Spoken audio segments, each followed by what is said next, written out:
Bonjour à tous et bonjour à toutes, bienvenue sur une nouvelle vidéo de Maître Dioscuros. Aujourd'hui nous nous retrouvons pour le tournoi qui a eu lieu ce week-end, un tournoi VGC en mode duo, où les meilleurs joueurs pouvaient gagner des points pour participer au mondial de cet été. Donc, comme tous les tournois Pokémon, je me suis inscrit, et, euh, et je suis content et mécontent de mon tournoi. Alors content parce que je fais quand même un score honorable, entre 1560 et 1570, donc ce qui m'assure une place dans le top 50 français, déjà. Mais je suis un peu moins content parce que j'ai eu beaucoup de mal à gérer certaines équipes. Les équipes pluie. Beaucoup d'équipes utilisaient Béquipant avec Crachin, Ludicolo, Mégalagron, etc. et étaient très dur à gérer pour moi. Parce que voilà, j'ai une équipe qui ne me permet pas trop de contrer ce genre de composition. Ensuite, il y avait énormément d'équipes distorsion. Et encore une fois, les équipes distorsion posent un problème à mon équipe, à croire que les gens s'étaient téléphonés avant. Donc l'équipe que j'utilise est quasiment, enfin sensiblement la même que celle de ma vidéo d'avant, équipe compétitive VGC 2018. Et je reconfirme encore l'histoire, cette équipe est compétitive, elle tient le coup, elle donne du mal à mes adversaires, mais voilà, la composition de ce tournoi était un peu contre moi. Du coup, à la place de prendre Dimourisque aussi, j'ai pris Togedemaru, qui a un talent intéressant, même si je n'ai pas ce talent sur moi à ce moment-là. J'ai Épine de Fer comme talent, alors que techniquement je voulais Paratonnerre pour protéger justement des Pokémon bon, j'ai pas eu le temps de l'avoir, puisque surtout que moi je fais les Pokémon à la main. Donc voilà. L'avantage de mon adversaire, c'est qu'on voit qu'il a beaucoup joué cette formation, cette équipe, et qu'il maîtrise parfaitement. Et ça, c'est une bonne chose pour lui. Donc là, je vais me prendre une petite attaque Z qui va régler le problème.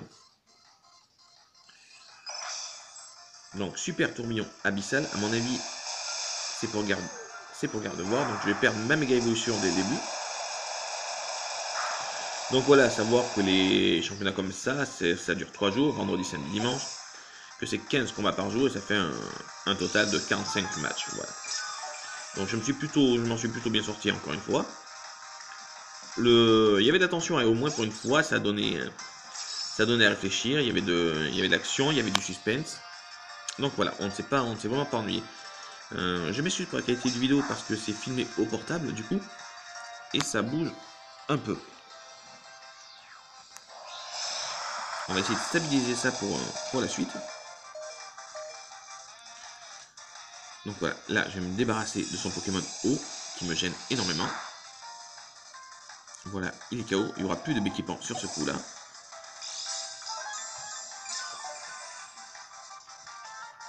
Bon, Doko Pisco reste quand même un sacré pilier défensif dans l'équipe, qui me permet de contenir certaines attaques et de faire un certain nombre de boulots qui est plutôt intéressant. Donc moi je rappelle mon Togedemaru et je place mon Elector. Alors pourquoi je place Elector? Déjà je compte pas faire tonnerre, je compte faire canicule parce que j'ai canicule et ça me permettrait de tomber son Pokémon à lui. Alors le sien est plus rapide que le mien et me met une pression de fou.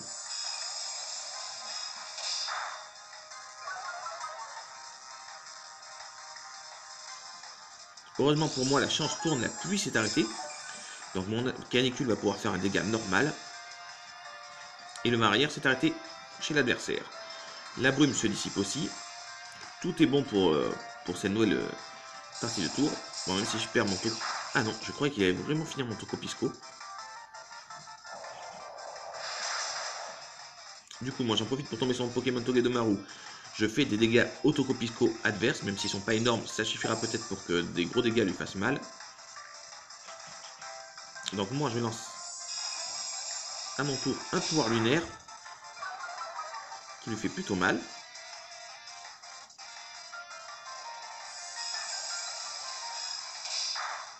Donc ça c'est mon Tocopisco à moi qui tombe. C'est tendu, c'est tendu. Donc déjà, je vais pouvoir essayer de bluffer son Kangourex, ça sera vraiment génial. Donc il méga évolue. Alors méga Kangourex, ça reste quand même un poison, hein, depuis la 6ème génération, depuis XY où il est apparu. Ça reste quand même un poison et qu'il ne faut surtout, mais surtout pas le sous-estimer.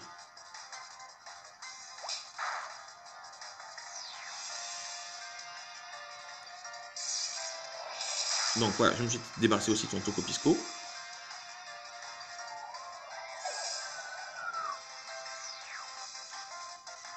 Bon, ma foi, je suis pas en très bonne santé. Quand voilà, je fais coup bas, mais heureusement, ça n'a pas marché.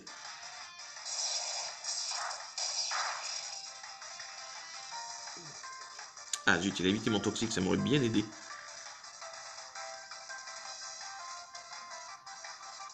Et voilà, là, je viens de le bloquer sur son attaque.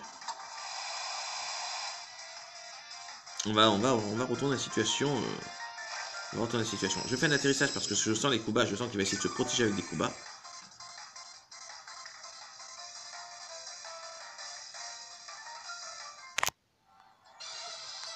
Et voilà, on enchaîne avec le deuxième. Le premier s'est terminé par un forfait adverse.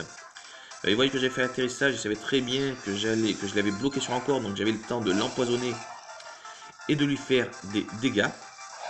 Donc dans tous les cas, il était plus ou moins perdu. Donc on enchaîne avec un deuxième combat. Le deuxième combat a une ouverture assez intéressante. Milobellus, qui peut être un sacré Pokémon avec battant, et Mandrion, qui est très rapide et qui peut faire de gros dégâts. Bon, en face, le problème de mon Démétéros, c'est qu'il n'intimide personne, puisqu'ils ont tous les deux spéciaux. Donc ça ne servira pas à grand chose. Par contre, j'ai Elector qui peut mettre une sacrée pression sur Milobellus. Milobellus, à ma grande surprise, n'a pas fait abri. Moi, j'avoue que j'en ai profité pour taper comme un bourrin. Alors, mon adversaire gère très mal son entrée en place. Mandrion est extrêmement sensible à séisme. Milobellus, s'il n'est pas assuré et investi à fond en défense, il perd à peu près la moitié de sa vie. Sans compter qu'il fallait bien prévoir que Elector allait faire un tonnerre. Mon enchaînement d'ouverture était totalement prévisible. J'ai un peu du mal à comprendre que mon adversaire n'ait pas anticipé. Bon, là, ça va, c'est une vidéo qui se passe très bien pour moi, que vous voyez. Mais je tiens à dire que j'ai eu des adversaires très forts. Hein. Je me suis pris 2 fois 3-0 lors de ce tournoi quand même. Ce qui m'arrive jamais, je ne me prends jamais des grosses raclées. Et là, je me suis pris 2 fois 3-0. J'étais totalement surpris. Donc, on se prend un Drago Météore, mais je ne pense pas qu'il me... Ah si, ah non. Je me suis dit, est-ce qu'il va me one-shot? Donc là, il enchaîne, il a tout balancé. Il a balancé le Drago Météore qui lui baisse son attaque spéciale. Il me lance son attaque Z. Il a balancé toutes ses cartouches d'entrée. Sans compter qu'il a perdu un Pokémon. Donc c'est vraiment...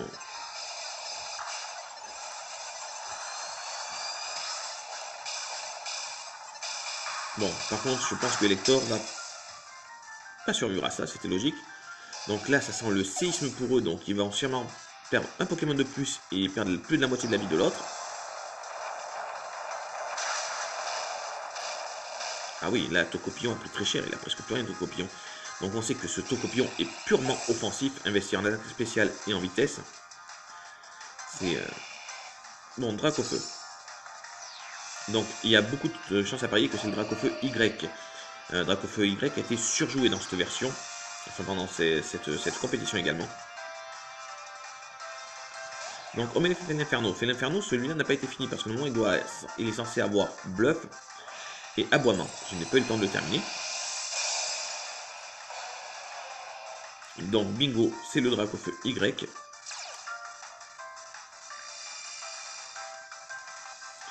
Alors, on va faire une petite parenthèse vite fait pendant que ce tour passe. À savoir que la prochaine compétition PGL Pokémon sera Sinnoh Extrême Classique. Donc ce sera des Pokémon disponibles du Pokédex de Sinnoh. Et les Pokémon venus du Poké Transfert seront autorisés. Pour note, j'ai fait une petite remarque à moi-même.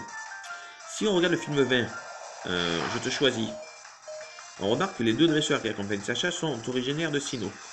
Si on regarde les cartes Pokémon qui sont sorties, elles reprennent les Pokémon de Sinnoh avec des Ultra Brèches en arrière-plan. Et si on regarde le prochain tournoi, c'est le Sinnoh classique. Moi, je ne veux pas parier, mais je veux que vous reteniez ce que je vais dire parce qu'on en reparlera sûrement. Mais je pense très prochainement que le prochain jeu Pokémon sera le remake de Perle et Diamant. Et là, beaucoup d'indices me le font dire et j'en suis intimement convaincu.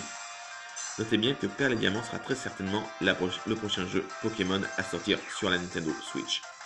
Puisqu'on sait que Ultra Lune et Ultra Soleil sont les derniers à sortir sur la Nintendo 3DS. Mon Gardevoir tombe. Le Dark Laria devrait suffire, non?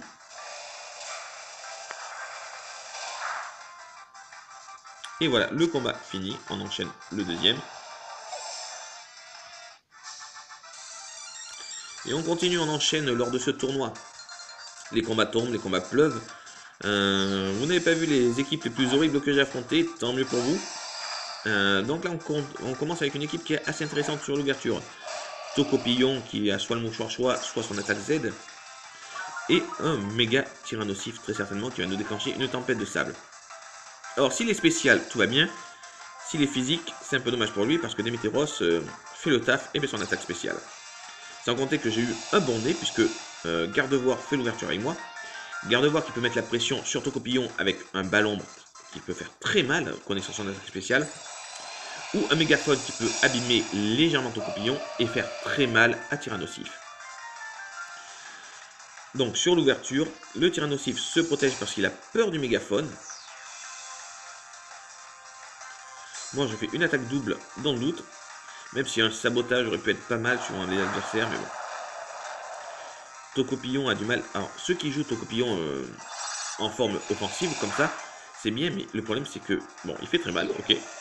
J'ai un livre, je suis coupé, des météores tombent direct, mais le problème c'est qu'il a une défense en papier du coup. Un peu comme Katagami. Katagami, défense en papier, je trouvais ça rigolo. Donc, un partout, balle au centre, comme on dirait. Nous avons perdu un Pokémon chacun.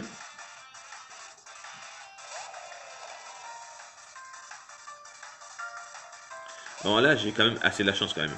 Placer Tokotoro, placer Felinferno alors que l'autre allait envoyer Tokotoro. Je prends l'avantage du type sur le terrain. Allez, Iméga évolue Tyrannosif.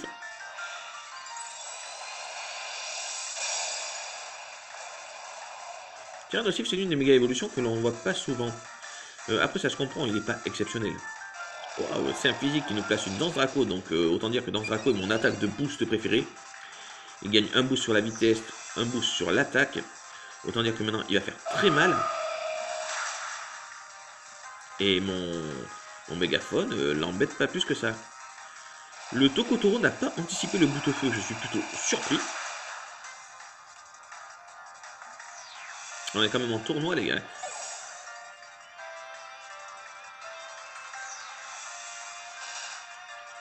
Donc à savoir, moi je vous dis quand même, prévoyez pour le prochain tournoi des contres aux équipes pluie, aux équipes distorsion. C'est quand même super important. Des Pokémon avec Encore ou avec Provoque peuvent être vraiment très sympas. Donc on y va, on nous place Dratak. Dratak qui ne méga évoluera pas, donc il a peut-être... alors je pense qu'il a peut-être la ceinture force. Un éboulement de Tyrannosif, ça va faire très mal, j'ai l'impression, surtout qu'il est méga évolué. Qu'il avait dans Draco. Heureusement, l'intimidation a quand même fait un bon dégât. Parce que sinon, je serais KO alors qu'il est. Et non, Dratak, c'est le Crystal Z qu'il a sur lui. Un peu inattendu, mais c'est comme ça. Donc, Dratak déploie toute sa puissance.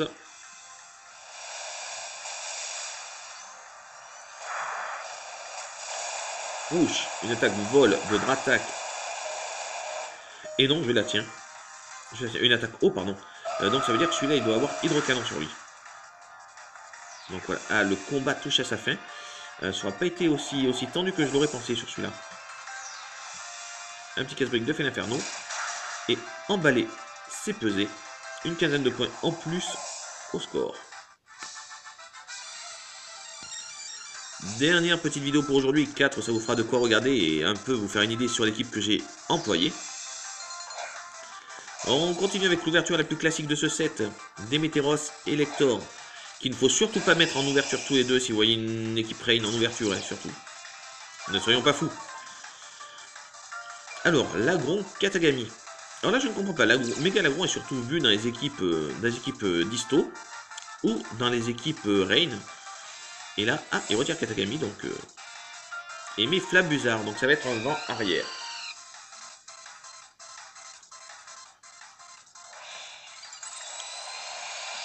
C'est bizarre d'ailleurs, pourquoi est-ce qu'il a pris le temps de perdre un switch?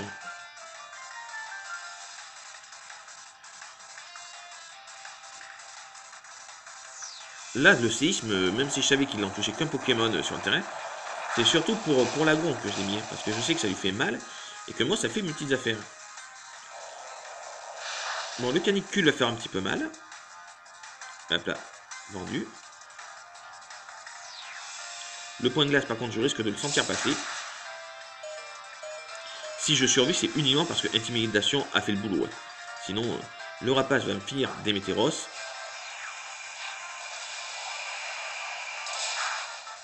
Ça, c'était prévisible. Moi, j'ai fait un tonnerre, mais je pense qu'il s'en tape un peu de perdre son Flambuzzard. Mais tant pis, moi, ça me fera un adversaire en moins. Et de toute façon, je pouvais pas faire grand-chose contre son Lagron. Même si j'hésitais un peu à l'empoisonner avant. Bingo. Donc voilà.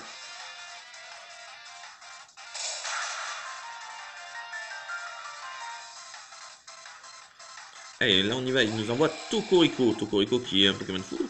C'est vrai que Tokorico peut vraiment embêter mon Elector. Hein.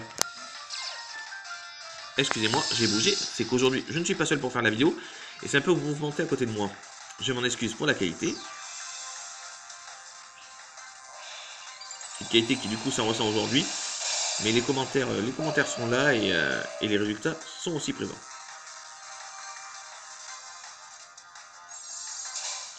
Donc il fait un abri pour se protéger du mégaphone, oui, parce que Elector tombe.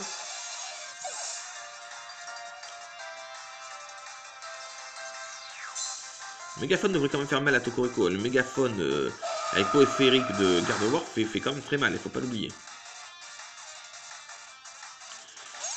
Donc je mets Togedemaru. Je bluffe un peu parce que là du coup il doit s'imaginer. Alors Togedemaru à ballon, il a 144 V en PV. Enfin, je vais vous faire une petite... au début de la vidéo, vous avez bien sûr les petites cartes.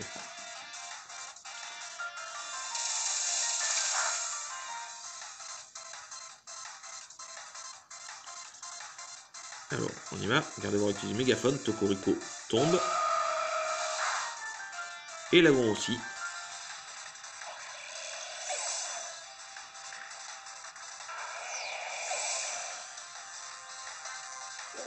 Alors, il renvoie Katagami.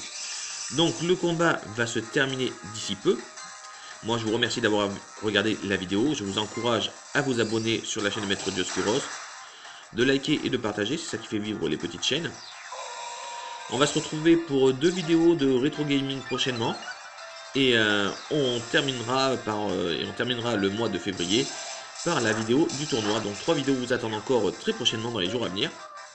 Donc n'hésitez pas à liker, vous abonner et partager. Je vous remercie énormément de soutenir cette chaîne qui continue à faire de beaux petits scores malgré tout. Et tout ça, c'est grâce à vous. Donc on termine ce combat quand même en le commentant avant de vous dire ciao ciao. Donc Togedemaru résiste en jouant un peu le mode crevard. Puisque chaque fois que Katagami me frappe, il se fait des dégâts. Moi, on voit qu'il a le bandeau choix ou le mot choix, je sais pas, il a un objet choix puisqu'il est bloqué sur une seule attaque. Et du coup, moi je fais un dégât un coup, je me protège à l'autre, enfin, etc., etc. Et lui, du coup, chaque fois qu'il essaie de me taper, il se fait des dégâts. On va gagner comme ça, c'est pas beau, c'est pas juste. Mais ça va passer. C'est pas pire que quand vous affrontez une équipe Pro-Team où le gars switch avec son ectoplasma. J'appelle limite ça du hors-jeu. Mais ça fait partie des stratégies qui existent. Donc voilà, on va pas trop s'en plaindre. Nous, on continue. Allez, bim. Il va se faire mal. Tac. Et voilà, le combat se termine par mon petit Togedemaru, ma petite nouvelle recrue. Je vous dis à très bientôt sur la chaîne Maître Dioscuros. Ciao ciao à tous et encore 1000 fois merci.